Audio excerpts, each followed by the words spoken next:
ప్రియ నేస్తమా, యేసు ప్రభువారు ఈ లోకంలో జన్మించాడు అన్నది వాస్తవమే.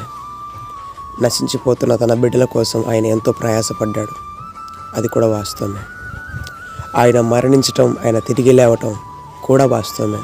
అయితే ఒక సత్యాన్ని, ఒక వాస్తవాన్ని, ఒక నిజాన్ని మీకు చెప్పాలనుకుంటున్నాను.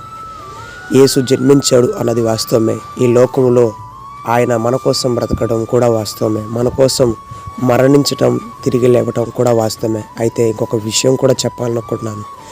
ఏ విధంగా ప్రభు ఈ లోకానికి ఒక దీనుడిగా వచ్చాడో, యేసు ప్రభు మరలా రాబోతున్నాడు. దీనుడిగా కాదు, ఈసారి రాజుగా రాబోతున్నాడు, చక్రవర్తిగా రాబోతున్నాడు, నాయకుడిగా రాబోతున్నాడు.